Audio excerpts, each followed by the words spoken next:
We're live. Hi guys. Awesome. Woohoo! Is this the? It's a dab. How old are you? Are you like avoiding oncoming traffic? Oh my Ah! god. Don't hit This me! Don't call. How old are you?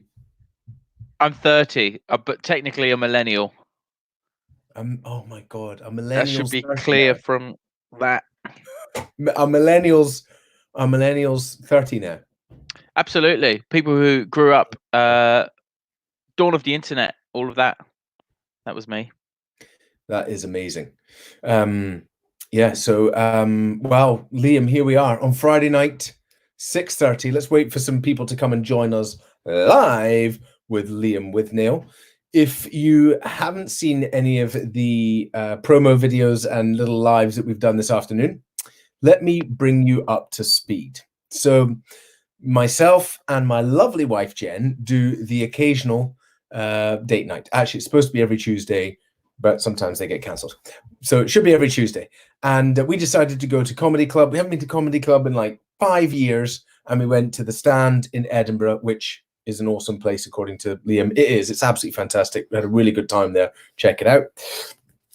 Pardon me, although they do need to stock up on their alcohol-free beers. And I did tell the management that when I was there, just so you know. They only had a couple of old Beck's Blues that were warm.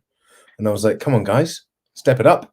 So anyway, while I was there, like the second person on was Liam Withnail.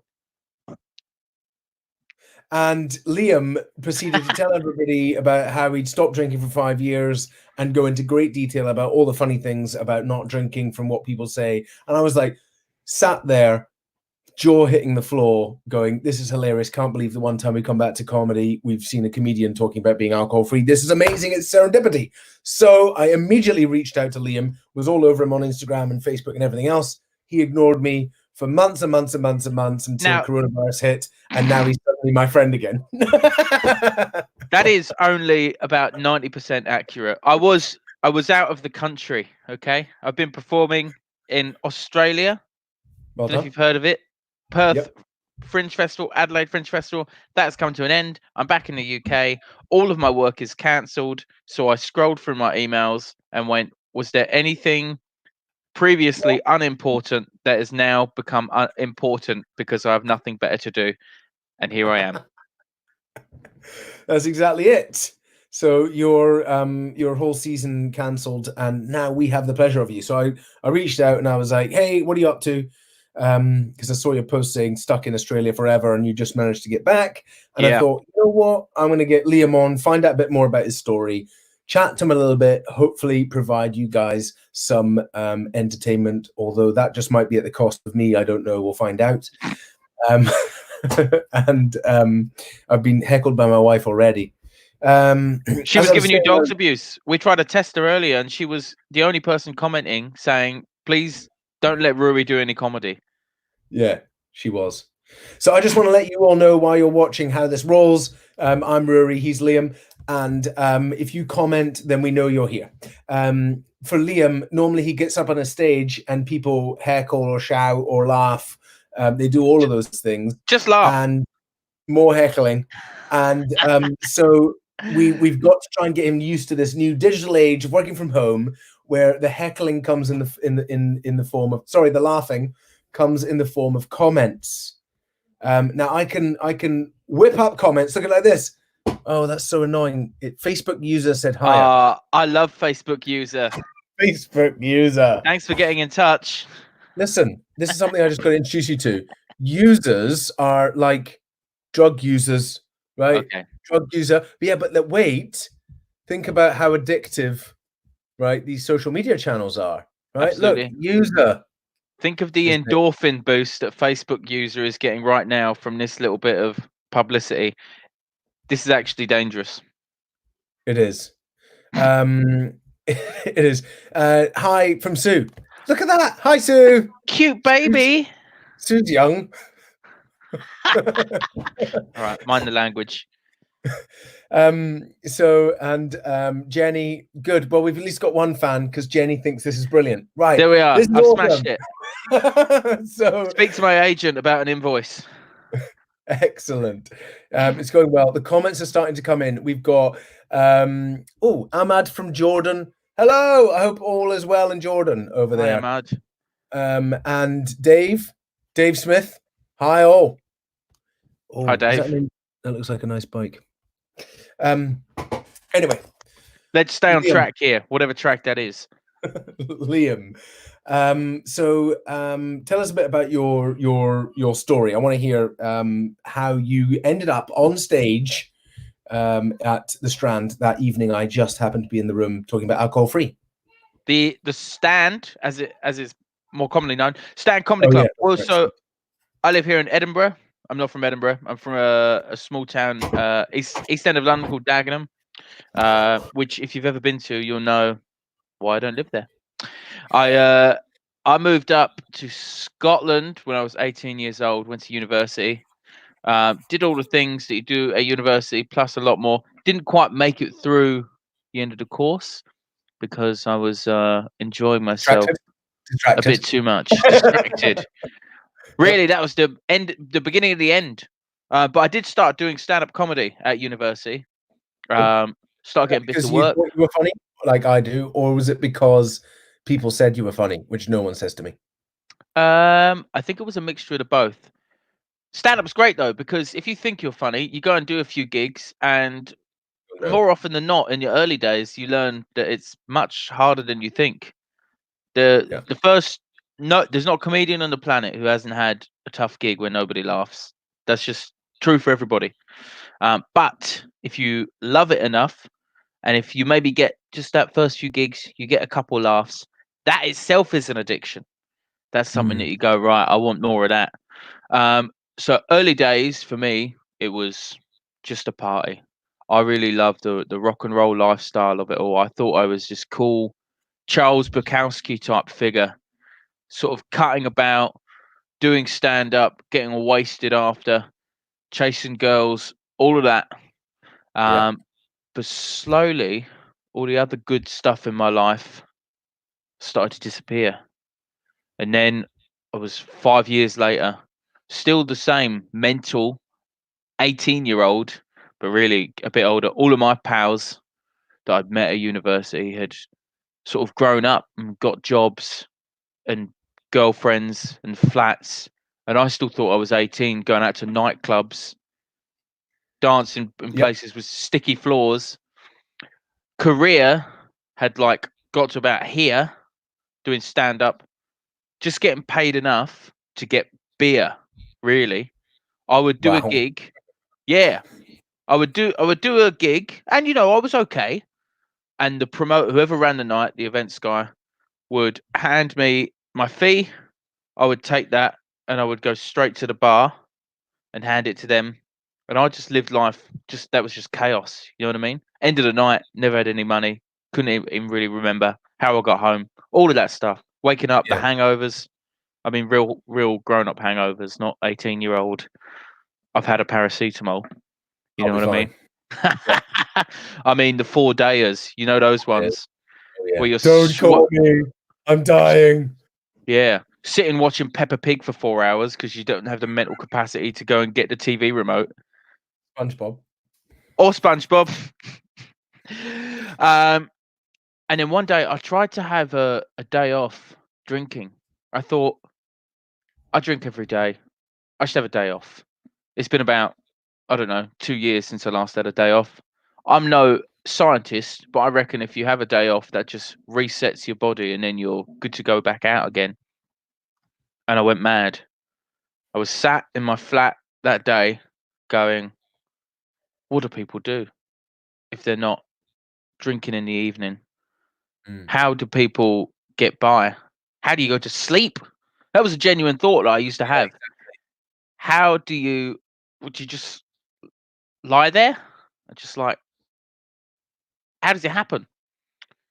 So that was when I realized that, you know, I probably wasn't really in control of how much I was drinking and what I was doing.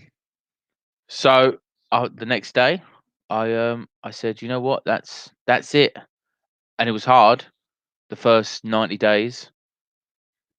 Like that's those times when you're really all of your friends, if you're a big drinker, all of your friends normally are big drinkers, and you say to them, "I'm giving up booze," and I live in Scotland. I gave up drinking in Scotland. Yeah. Wherever you are in the world, and you're considering this, think about where I am. Have you heard of Scottish people? Yeah. Giving up drinking in Nah. Scotland is like giving up heroin in Scotland. People are incredibly judgmental. When I told people, I said I'm giving up drinking, my Scottish friends went, "Why?" Yeah. I said, "Because I've got a What? drinking problem," and they went, They were like, "What's the problem?" do you not have any? Yeah. Do you need some money? I'll buy you a pint. Exactly.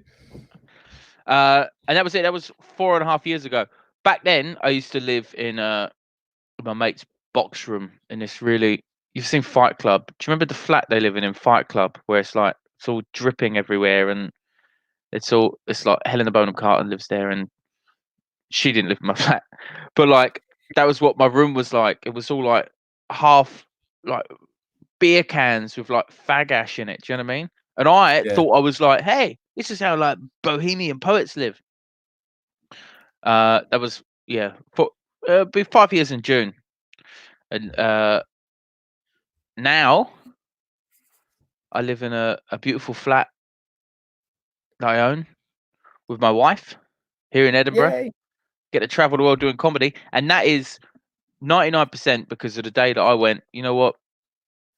I've had enough Yeah. of not being in control of my life anymore. Boom. Awesome. Well done. In a nutshell, that's my life.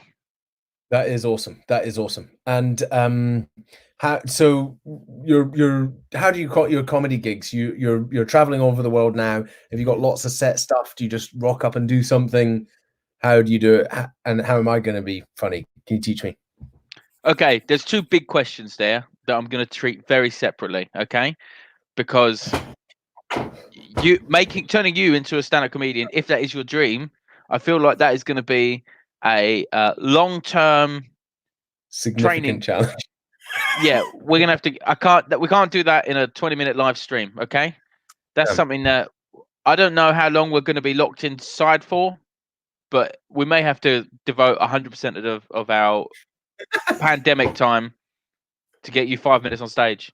In terms of what I do, I write an hour every year for the Edinburgh Festival. That's an hour of new material, and then between September and December, I work in the UK doing clubs, doing like the night that you came to, 20-minute sets, or I host a couple of nights a week at a great comedy club in Edinburgh called the Monkey Barrel. And that's just chatting to the audience, warming them up, bringing out other comedians. And then January through to April, I work in Australia because they have a festival season down there, doing the show that I've written for Edinburgh. So that's how it works. It's a pretty good life. It took That's a long time awesome. to get there. Yeah. That is awesome. I love it. And so obviously this whole coronavirus has put a stop to all of that kind of craziness. What do you think about all the craziness out there in the world right now? Man, I don't know yet because it's still everything's changing so fast. You know what I mean? Like so I've lost all of my work for the next 4 months, which means Oh, yeah. So I got back from Australia on Monday, so my wife and I are self-isolating. So we are locked in this house together, and it has been a dream. yeah. For who? For both of us. It really has. No, look, it's fine. It's going to be intense. You know, I heard that after lockdown in China, there was hundreds of fresh divorces from people actually having to spend time with their partners, Yeah. which I imagine is a lot harder if you are hungover and pissed all the time. If you've got little kids running around and you're locked in the house with them all day, I don't Oh, even I want to know. think about that. Yeah. As But you, it's just as you I was getting disturbed multiple times today. I'm like, this is the new world. I posted this up on Facebook the other day. It's now kids are, you know, that guy who was on BBC News and he was live, and then the kids proceeded in the background, and like everyone was all over social media, like, yeah, it was hilarious and blah blah blah. That's going to be all of us now. That's yeah, the new world. That's karma. We all laughed and we all shared and we all said, "Isn't this guy hilarious? His kid has ruined his live stream." And now everybody's doing a live stream. With kids. But it's scary, man. However, I will say this. Since we're locked inside, what an opportunity to try something new. For example, you and I are sat here Yeah. having a conversation to people around the world. I've never done that before. Absolutely. It's the new the new comedy is going to be two groups and online audiences, because people still want it. People still want to hear from you. Absolutely. And when the pandemic is over, that's when we're going to take you to the Stand Comedy Club and you can do your first 5-minute comedy gig.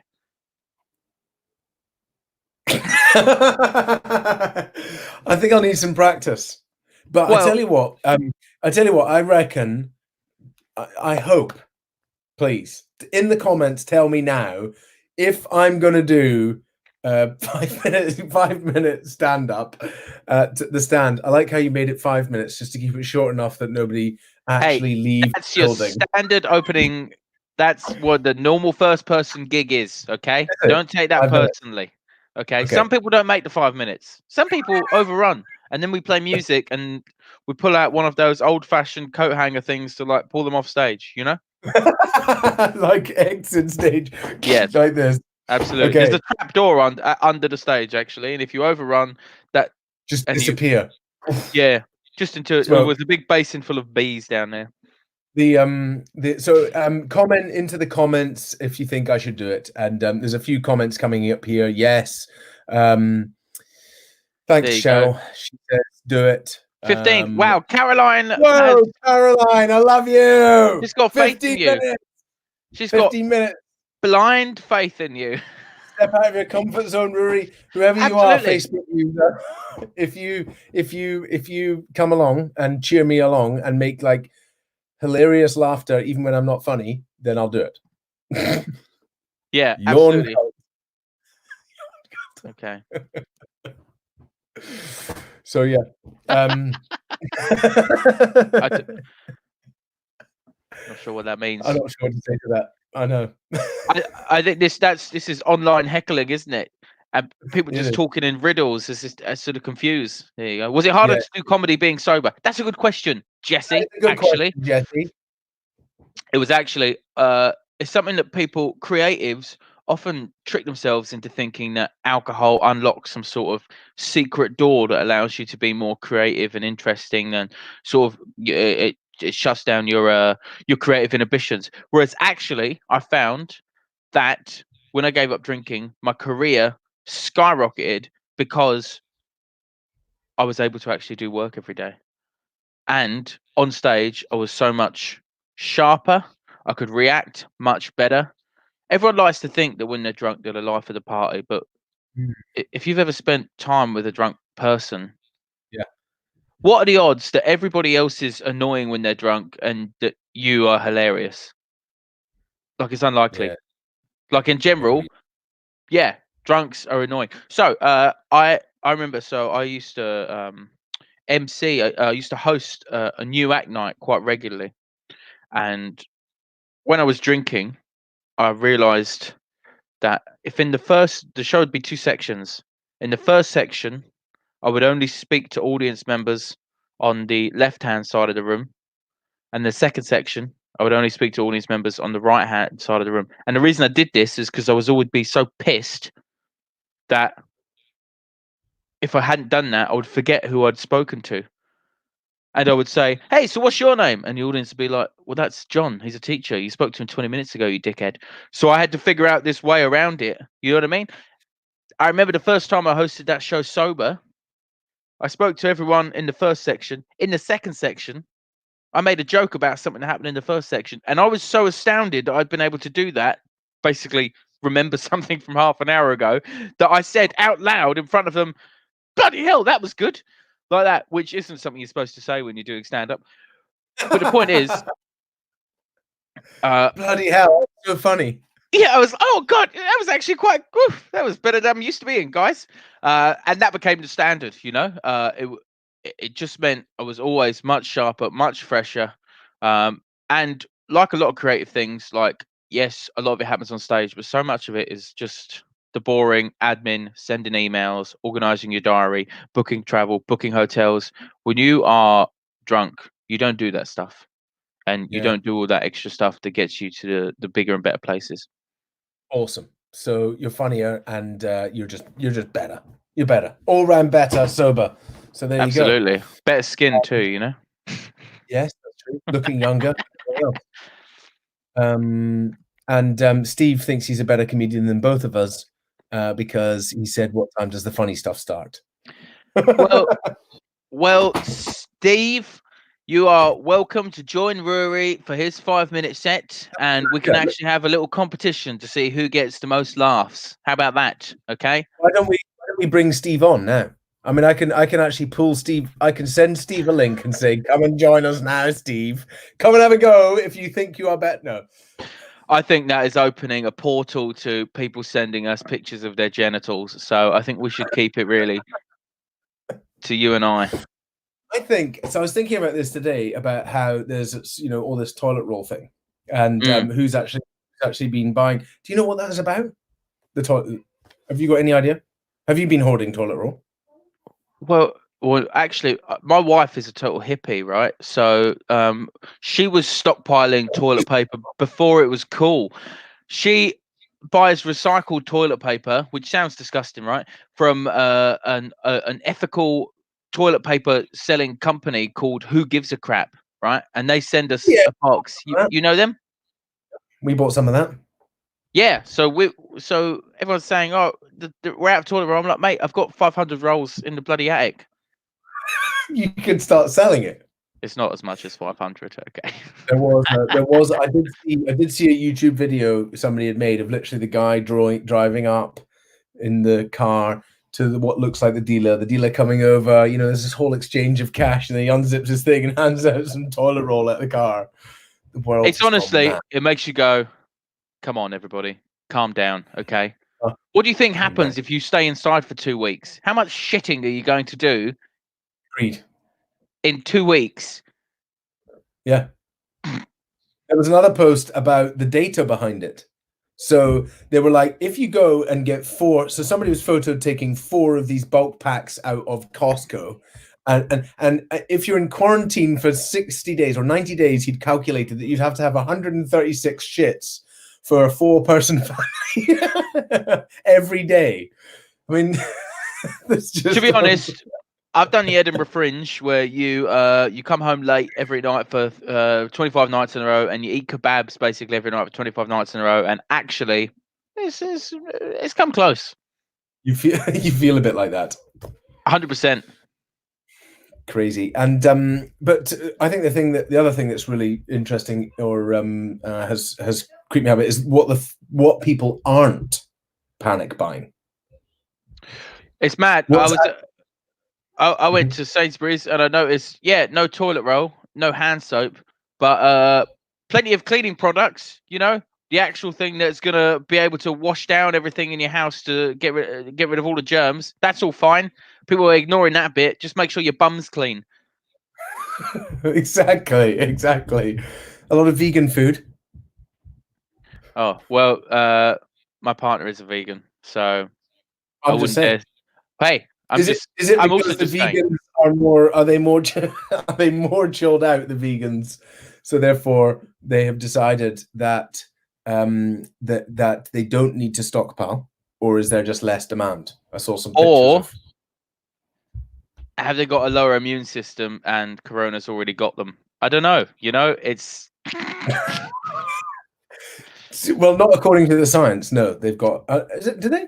A lower immune system? I thought they had a higher immune system. Yeah, I was just pushing some fake news. Apologies to all the vegans out there. Steve is actually quite funny. Soon as shit will be the highlight of the day, and you'll be in there for a while to just have some peace and quiet. I mean, I've been feeling that for quite a few years anyway. Who doesn't enjoy that?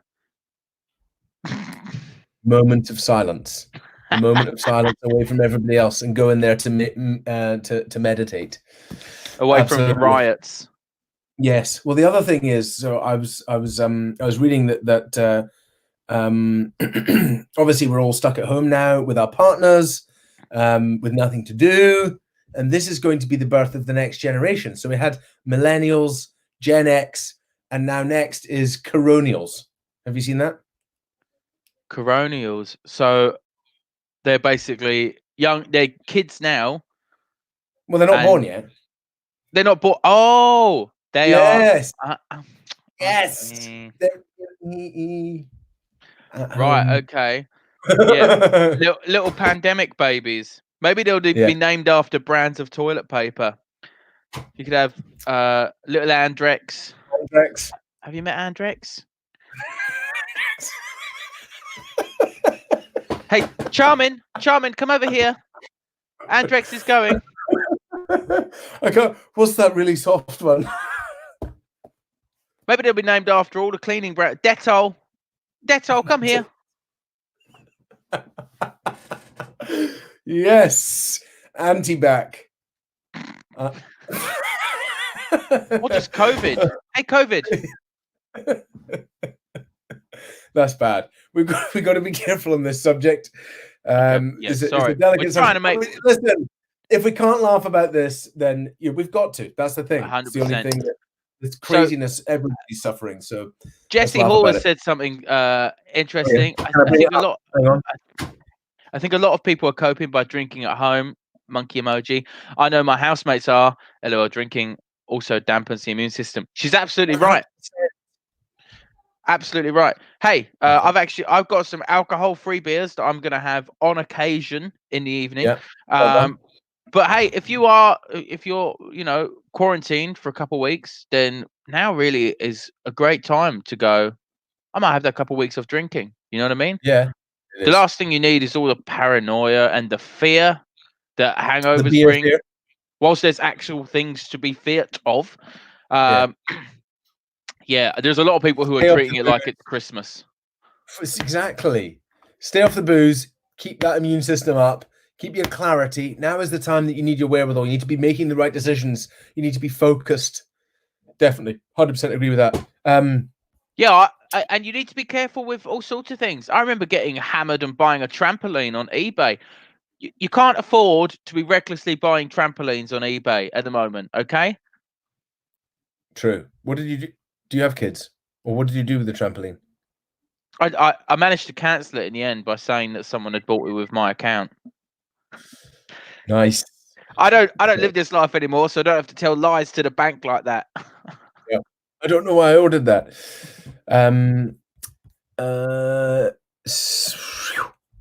Sarah, yes, many of my friends are wasted daily, and I'm just over here cleaning and organizing. Well done, Sarah. Mate, when the That's awesome. pandemic comes to an end, their houses will Grace. be a state, and they won't know what they're doing. And then you will be Praise. there with your color coordinated bookshelf Yes. and your clean windows. Look at me, bitches. That's how I roll. Absolutely. Steve, here he is again. Steve, how you doing? Some women the other day, women, the other day had a trolley of wine in the supermarket. Yeah, Was she well, stacking the shelves?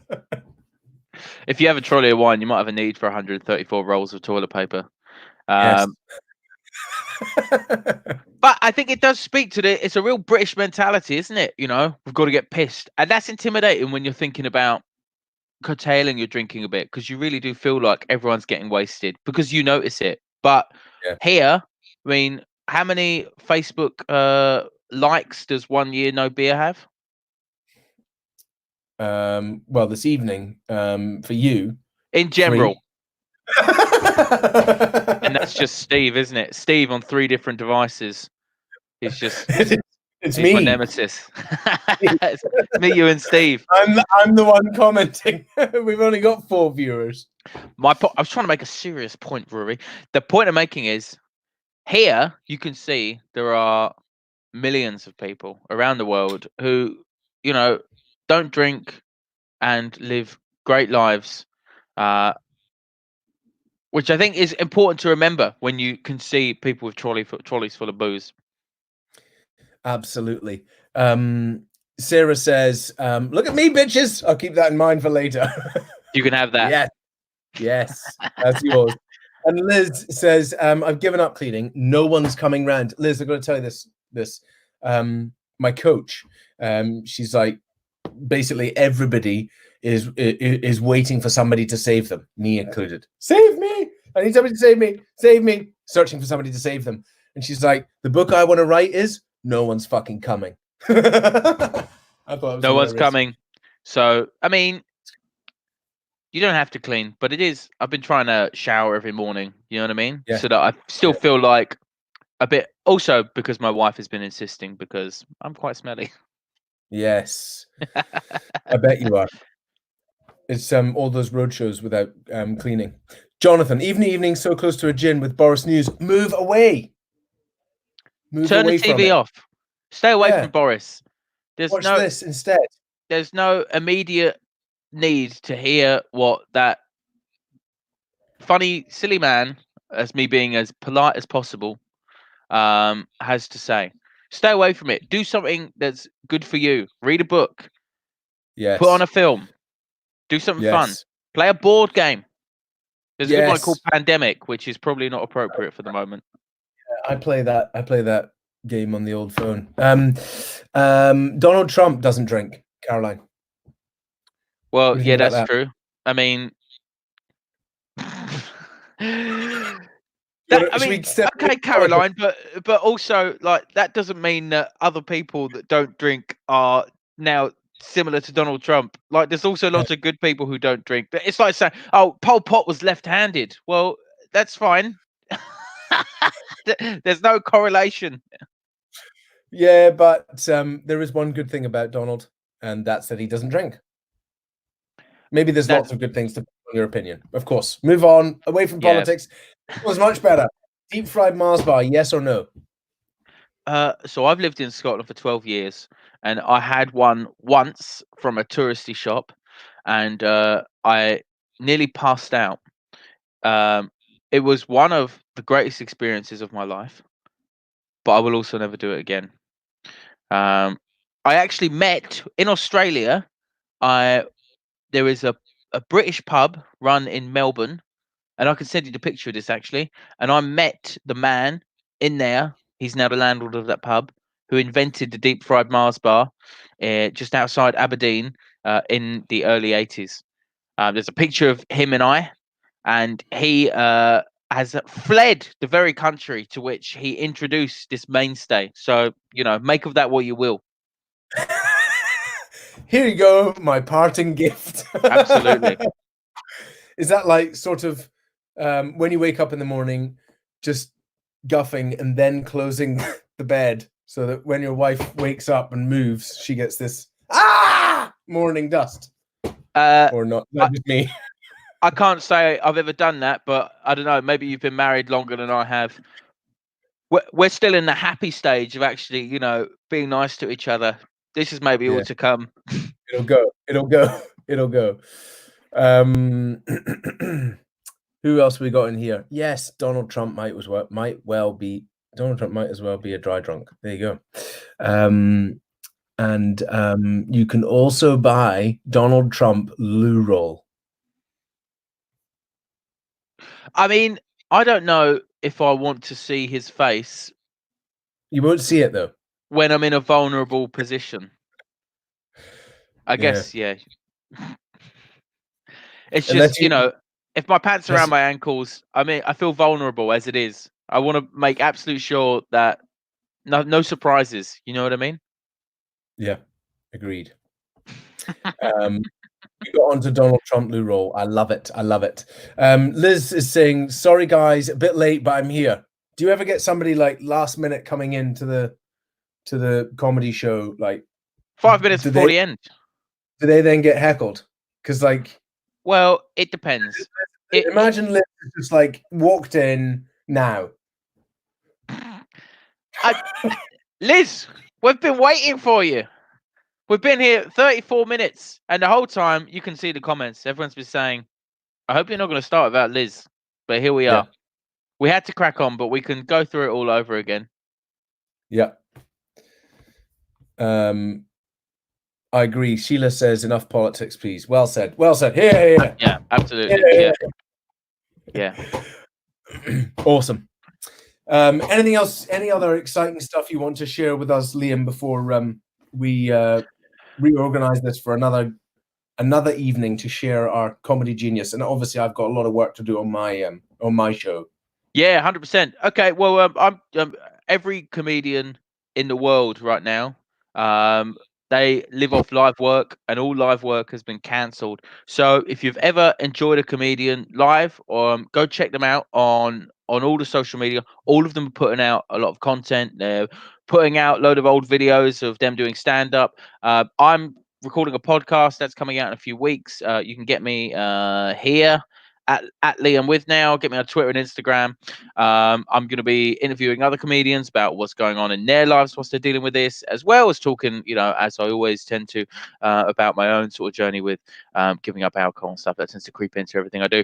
So absolutely, just go and support all the comedians that you love. If you've got a comedy club that is near you, have a look on their social media, because a lot of them are selling stuff like gift vouchers because they can't make money whilst all the clubs are closed. So support your local comedians. Well said. Well said. And then the final parting comment is, my man Stuart here. Can we make a promise that Rory cannot use dad jokes for his 5 minutes on the stage, as they happen a lot? I mean, you're a dad. Yeah. Correct. So You're talking to me or Stuart? Stuart looks like he's a dad. Well, yeah, I'm talking to you, Rory. Every joke you make is by default a dad joke. Dad joke. So you Thank can't. You just gave me permission. That is an inevitability for you. Okay, you can't escape it.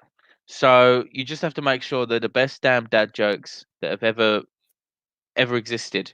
Yes. Do you have confidence in yourself for that? I have, and I can't even think of any right now to part with, apart from what's red and sits in the corner. I don't know, Rory. What's red and sits in the corner? A naughty fire engine.